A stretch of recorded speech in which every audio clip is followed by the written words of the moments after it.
Good morning, everybody. Welcome to this week's episode of More to Life. I have today with me, this is little Juniper. She is our little intro mascot for this morning. She is a Rex rabbit, actually. She's like the softest, velvetiest rabbit you've ever felt, and she's lovely. And we've got Pluto and Luna joining us as usual. So I wanted to take a second to introduce myself. I am Monica, your friendly neighborhood sparkle coach. My mission is to help women reclaim their sparkle one facet at a time. And today's topic is, do your friendships fit? Okay, I'm going to pass off Juniper here, and we'll get into our topic today. So, do your friendships fit? This is a really important question because, you know, when we're interacting with people around us, our social circle, are you feeling appreciated? Are you feeling valued and supported in your friendships? And if that's not true, if you're not feeling those things, then it really might be time to reevaluate, because what is life without really good friends that can always just be there for us, who we can be there for as well in return, like a really balanced, equal kind of friendship where you feel like you're not giving or taking too much, but it's very, there's like the really good flow between you, okay? And, you know, one of the reasons where this might not feel like it's happening in your relationships is if you feel like you have to edit parts of yourself in order to fit in. Okay, that's not a good feeling. That's not how you want to feel when you're with people who are supposed to be your friends, right? So another question you might want to ask yourself is, what kind of energy are you feeling after you've spent time with certain people? Okay, so the ones that are really healthy, amazing relationships, you're going to probably leave spending time with them feeling energized, feeling happy, feeling really good, and like the time went by really quickly, right? And if you're spending time with someone who's maybe not that great for you, whether it's a like super toxic relationship, or if it's maybe just someone who's just like not really that committed to the friendship, you know, you'll often feel, you know, if you really pay attention, it might be really obvious or maybe not, but the energy you're left with from spending time with these people is one of maybe feeling drained or just kind of like, questioning of yourself, like wondering if they like you enough, or, you know, if you were interesting enough to spend time with, all those kinds of things. If they come up, then that's probably a little bit of a red flag that might be the kind of relationship that you might need to check into and really see if it's beneficial for you in your life. Okay, so let's get right into the three-part kind of system here. Is it a system? I don't know. It's a system for me. So the three-part system that we're going to go through to determine if your friendships are a good fit for you. We're going to start step one. We're going to start taking a look at each of the relationships in your life. And we're not talking about acquaintances here. We're talking about, you know, the people that you spend time with the most, your closer friend group. These are the people we want to start to really look at and see what the effect is on that person's energy, on yourself, and how you feel when you're spending time with them. So I want you to be really honest with yourself about how authentic you feel when you're spending time with each one of these people. So you might want to do this like making a list, like, you know, however many people you feel like are who you would consider in your close circle of friends, and just kind of go through each one and imagine yourself spending time with them, or think back to a recent time that you did spend time with them and how you felt energetically. Like I talked about, how did they leave you feeling after their visit, but also during your time with them, are you able to really be yourself, your authentic self, without hiding anything? Or I still have a landline. I don't know if you guys can hear that. Sorry. So yeah, your authentic self should be able to shine through. And if you list the people in your lives, just think about if that's true. Okay. So that's your first step. And then your second step is going to be, so for any of these people that have maybe come up on the radar of, I'm not so sure if this person is really a great fit for me as a friend, there's going to be a couple of things that you're going to want to try before just like vetoing them out of your life, right? That's a little bit extreme. We want to take a little bit of time to kind of think about this and really understand what's going on. So there's kind of two parts to this one. And I think one of the first things is if you're not feeling authentic with that person, if you feel like you have to hide parts of yourself to fit in, it's a good idea to actually, this is kind of like an experiment, test the waters a little bit, because it's possible that maybe you're projecting that they're not going to accept who you really are, and you're hiding parts of yourself kind of for no reason, that really they might just be absolutely fine with that. So do this as a bit of an experiment. Next time you hang out with that person,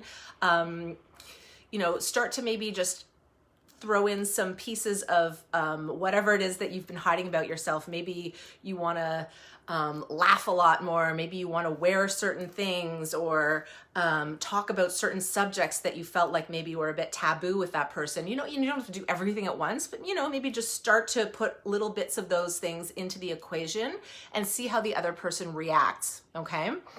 And then the other part of this is kind of, maybe you're feeling authentic, but you're not feeling like the person really values or supports you. Like maybe you're giving more to the friendship than they are, and it just, doesn't feel like a good energetic fit. So this is a little bit of a different situation. So you want to identify if it's kind of the authenticity factor, or if it's really just like you're not feeling like you're all that important to that person. Okay. And if that's the case, this is a little bit more straightforward. If you already kind of know, if you have a gut feeling that you're not really that important to somebody, or they're not valuing you, there's less of a gray area there when determining if it's someone that isn't really meant to be in your life. Okay, so that's step 2. Step 3 is, and again, depending on which part of it is, if you are feeling like you can't be authentic and you start trying to put pieces of who you really are into the relationship, then, I think that's going to be a pretty self-explanatory or self-evident result, right? If they're kind of making fun of you, or, not engaging with the parts of you that you're trying to express, that are, if it's say a topic you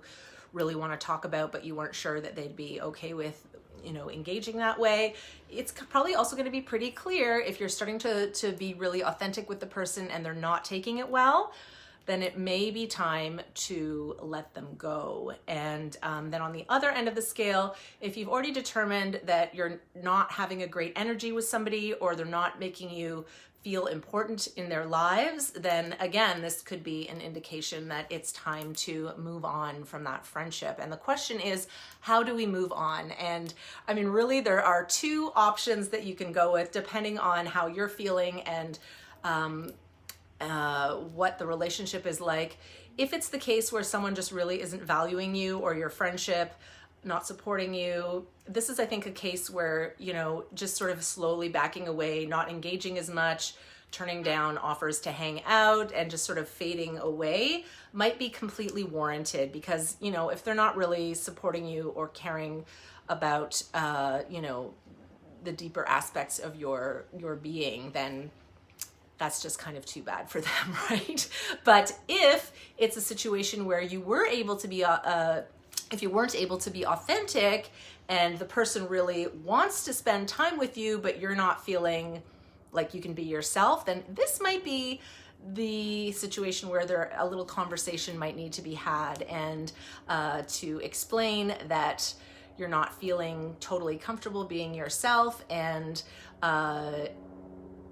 if they're not able to start to be more open about who you are, then it may be a difficult friendship to maintain long term. Okay, and I know that the second option there, having the hard conversation, isn't always the easiest thing, But again, this is kind of the one where you're giving the person the benefit of the doubt that maybe they just are like oblivious to the fact that they're, you know, making you feel like you can't be totally yourself. Maybe they won't even have realized it, and they're just going to come around and say like, wow, I'm so sorry, I can't believe it. And if they don't, then again, this is a back off kind of start to find out if you're really gonna spend your energy invested into that kind of relationship. Okay, so this is something that starting to invest in new friendships is a whole different topic, but today we just wanted to talk about how to tell if your relationships are a good fit or not. Okay, so again, just recapping the steps. Step one is taking a look at your relationship. So if you want to make a little list of the close people in your lives and be honest about how you feel when you spend time with them. Step two, if you're not feeling your authentic self, try adding bits of authenticity into the friendship and see what happens as a result. Or B, if you're not feeling just supported, like even if you are able to be your authentic self, but they're not valuing you, then identifying that part of it, okay? And then step three, if they are not a good fit for you, what are you gonna do? How are you gonna start to move away from the friendship? Again, it's kind of maybe just disengaging and slowly letting it be clear that you're not that interested in spending time with them might be a totally valid way to go, or having a conversation and letting them know what really is bothering you. Even though it might be hard, at least it's gonna open up the doors of communication, and there may be a chance to work things out. Okay, so I hope this helps. If anyone's struggling with friendship related issues, I'm happy to go through some of my toolkit stuff with you. This is kind of just the tip of the iceberg, one-on-one, okay? So you can always head over to www.seedsofjoylifecoaching.com. We can set up a free 30-minute intro session and just see where I might be able to help you kind of work through some of these things in your own unique situations, okay? So if you have any questions, please feel free to write them on down in the comments here. Happy to go through any of those on Facebook. And to catch you up on what we're going to be talking about this next coming week, our topic, this is actually going to be really fun, you guys. I'm excited.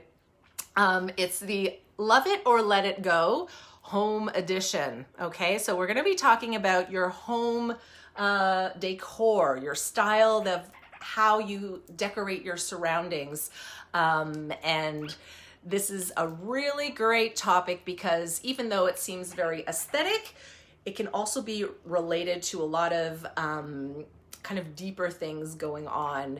And yeah, you'll see the kind of things that you can learn about yourself by getting rid of things you don't love and replacing them with things that you do love. There's gonna be all kinds of juicy things to talk about with this subject, okay? So have a wonderful rest of your day. Take care, you guys. Mwah! I will see you next time.